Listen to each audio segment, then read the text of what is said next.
provide very frequent updates. So that's a bit of a problem there.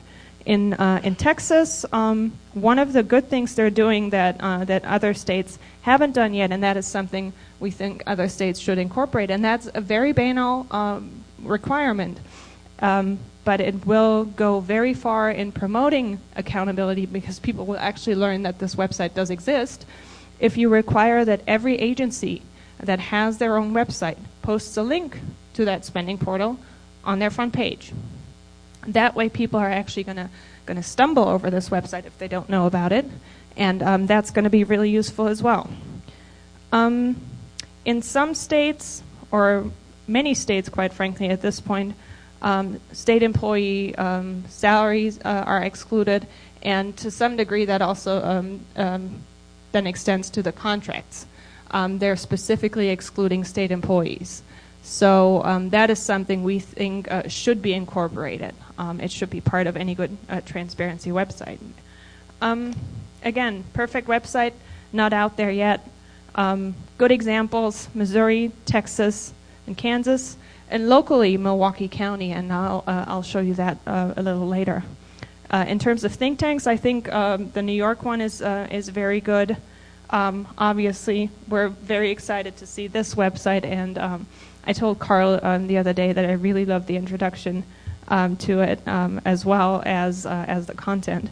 But in terms of think tank websites, I would urge you to take a look at the main one.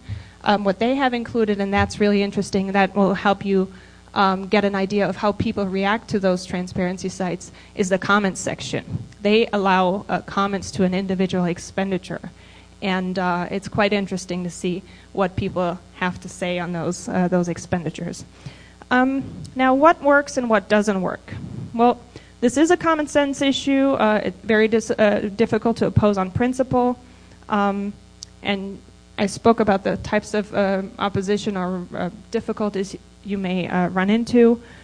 We have seen the most success in states where the groundwork was laid early, and I think today is the perfect place and perfect opportunity to lay this groundwork.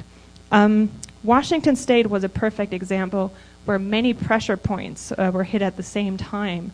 The grassroots were involved, the media was excited about the issue, and key problems were identified early on. People were talking to the administration, which was very afraid of what was coming, but talking to the administration, addressing potential areas for concern early on, and developing answers to those questions was key. Again, we know that public opinion is with you on this. The issue polls really well. So use that power of having the public work with you on this. Steady drumbeat of the media is helpful, and I think in Washington State the Media Association actually endorsed this early on. So that was very helpful. One comment on new media: the blogosphere loves this issue. If you have any blogs in the state, and on this issue, it really doesn't matter if they're to the right of the center or to the left of the center or in the center. As we've established this morning or during lunch, this is a nonpartisan issue, and the blogosphere, being the pioneers of using the power of the internet, they certainly love this project line. So get the blogs involved in this. The general rule of thumb, I guess, is the louder the buzz, the harder it is for anybody to resist. And in terms of good legislation, I just saw Jonathan walk in there.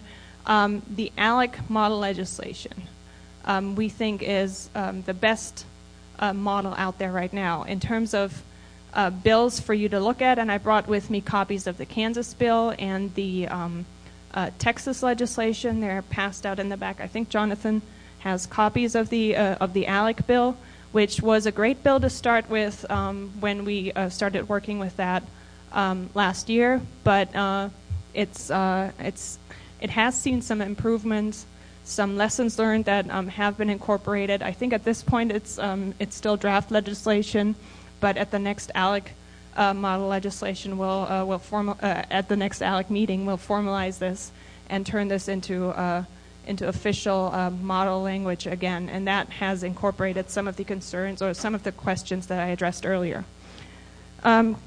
Quickly on the cost issue, I mentioned that this morning, and I have a handout in the back on that as well. I mentioned that it's never quite as expensive as they say it's going to be. The federal legislation or the federal website was supposed to cost about $20 million. The purchase price for the software was $600,000, and that is for the entire federal government. So quite a discrepancy here. Again, OMB Watch, the organization that provided the software in the end that sold it to the federal government, has since offered the the template for the website to interested parties for free. The cost for building the Missouri Accountability Portal was about $280,000 if you have to put a price tag on it. But really, there's no need for us to do that, because what they were able to do is shift resources and allocate staff time. This is only if you have to put a price tag on it. They were able to do this within existing resources at no cost to taxpayers. In Oklahoma, it cost them $8,000 to purchase the software, and then they allocated staff time. And states that have already done this are looking forward to working with you on this. Now, when you work with the administration, they may try to come up with an outrageous price tag for this. They're going to say, this is going to cost millions and millions of dollars. In some states, we've actually gotten estimates back that were saying $150 million. What they're not telling you is that this is the cost of overhauling the entire financial management system. They want new computers. They want everything possible, and that is the whole cost they're factoring into that. In Kansas, we ran into the same problem, but they were thrown around the $40 million number. Effectively, the cost of creating the website was zero. What they had alluded to was the big overhaul of the financial management system that they were doing anyway. So it's never quite as expensive as they say it's going to be.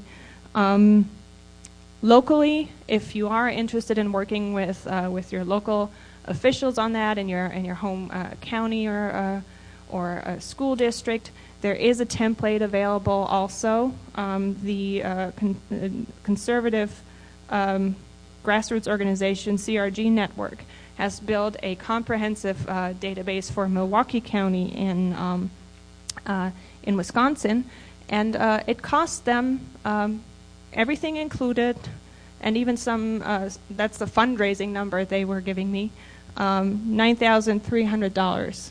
They said they could have done it for $1,000, and they have offered the software to anybody who wants it. So we'll be happy to put anybody who's interested in getting their hands on this in touch with the folks in Milwaukee County.